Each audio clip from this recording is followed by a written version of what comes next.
Now, the Catholic priesthood has received much criticism in recent years, so when a devout Catholic leaves the priesthood and converts to Islam, it raises much interest. Well, our next guest did just that. After being a Catholic priest in Britain, he left to become a teacher and studied in Egypt, where he converted to Islam and became a Muslim. He is now in Ireland to spread the word of the Quran, and he joins us in studio this morning. Good morning to you, Idris Tafi. Good morning to you. Assalamu alaikum. Peace be upon you.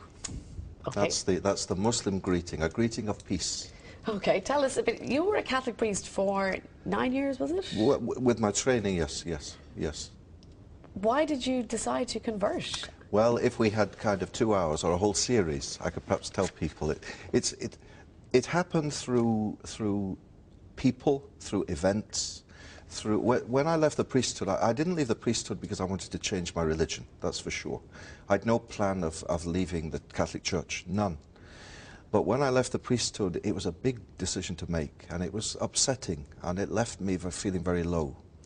And I looked for a holiday, so I needed a good holiday. But I had no money, so I went to the internet and got the cheapest holiday I could find, and the cheapest holiday was a holiday to Egypt. Now, I knew nothing about Egypt. I'd never met a Muslim in my life. And all I knew about Muslims was what the television told me, that they chop your hands off, and that they blow themselves up, and that they hit ladies. So I went to this Muslim country not knowing what to expect, except sunshine. And I went there, and as God is my judge, that week changed my life, really, because I met Muslims for the first time and found that they weren't these sword-waving fanatics that we see on the TV, but they were good, honest people.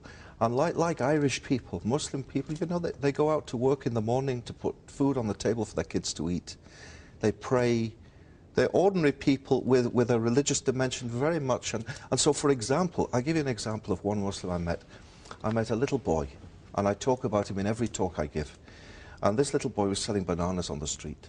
And he'd no shoe, just little plastic flip-flops, and a very old, tired gown, you know. And he greeted me the first morning. He said, Assalamu alaikum, peace be upon you, with a big smile on his face. And I learned each day from my hotel, walking past him, to say Zayak. Zayak in Arabic means, how are you, how are you doing? And he'd reply, Alhamdulillah, praise be to God. And that week, it touched my heart. I didn't learn much about Islam, but I learned for sure that Muslims weren't what I was being told back home. And then a long journey, of perhaps a year started, of meeting. I got a job teaching. You know, I needed work. I had no work. So I got a job in a school in London. So your holiday, you came back. I came back. You still felt strongly? Still, I still had no plan to change my religion. I was perfectly happy being Catholic. And in fact, in all the talks I give, you know, I've been giving talks this week in Ireland, I always start my talks by saying, if anyone's come here tonight to hear me criticise the Church or the Pope or Christianity, you've come to the wrong talk. Why did you leave the priesthood, though? What made that decision after 8 years there as a priest? Okay, well, the job, I liked the job. And it's a great privilege, you know, for people to let you into their lives, to be with their parents when they're dying, to baptise their children, to marry them, to hear their confessions. It's a very privileged life. And I like to think I was good at my job, you know. The people liked me, I liked them. But my heart somehow just wasn't happy. There was something missing. And even though I really enjoyed what I was doing, I felt lonely and unhappy. So it took a lot of, you know how priests are held up by Catholics on a pedestal almost. And it was a big decision to make. I told my family, and my family, of course, my family loved me, so that they were upset. But they said, well, we support you in whatever you do. So as I said, I had no plan to change my religion at all. But can I tell you about the job? I got a job teaching. And in the school where I was in London, there were lots of Muslim kids. Very naughty school I was in, very naughty. They had every wrong thing you could imagine they did, but I liked it. I liked the kids, and they liked me, and I was teaching them about religions. All my life I taught, as a De La Salle brother, I taught about the Catholic faith. Well, for the first time I was in a state school teaching about Islam, Judaism, all the religions. Well, I didn't know much about them, so every night I had to get the books out and read, you know. And the more I read, and the more I read, and the more I liked what I read about Islam. And the kids in school were having their effect on me. Ramadan came, you know, the holy month of Ramadan, of fasting. And they came to me and they said, sir, it's Ramadan and we've got nowhere to pray. and your room is the only room in the school with a carpet. You know, you could call it a coincidence. Yeah. They need a carpet to Yeah. pray. Can we pray in your room? So I said, of course you can pray in my room. So but I said, but I have to ask the headmaster first. So I went to the head and I said, these boys, Muslim boys, would like to pray in my classroom.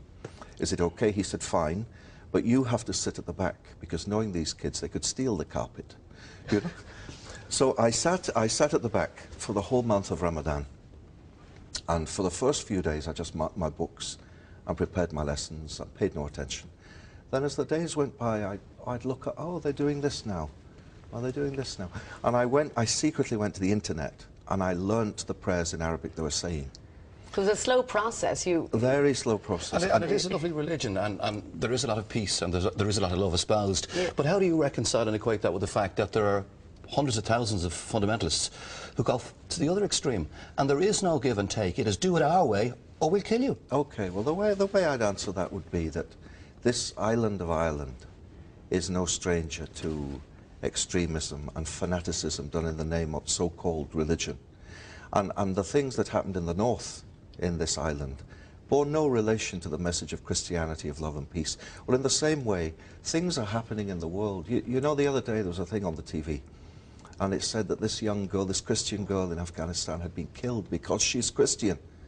And when I saw it, I was sad. I wasn't angry, I was sad, and thought, what a shame that people misunderstand so much.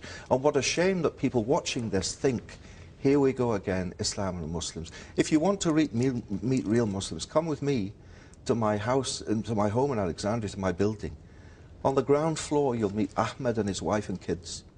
On the next floor, Mahmoud and his wife and kids. On the next floor, Sharif.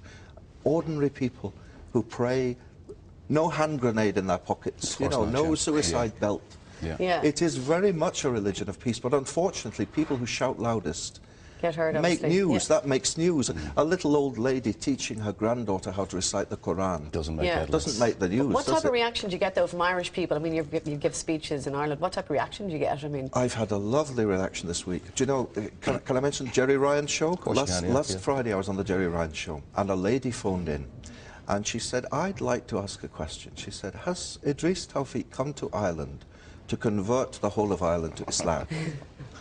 And I said, my dear, I haven't come here to convert anyone to anything. I've come for two reasons. One, I've come to encourage the Muslim community to be good Muslims. And two, I've come to encourage tolerance and dialogue and understanding between Muslims and those who aren't. So after that radio show, the first thing I did after praying at Clonskeagh Mosque was we went and we met the Anglican Archbishop of Dublin to say, Assalamu alaikum to you, sir. Christians and Muslims are friends. We have so much in common. We want to work together as people of faith. While I've been here, I've met the mayors of the Lord Mayor of Dublin, the Lord Mayor of Cork. He gave me this little lapel pin, which I promised to wear for the show today in Cork City. The Mayor of Limerick, the Mayor of Galway yesterday.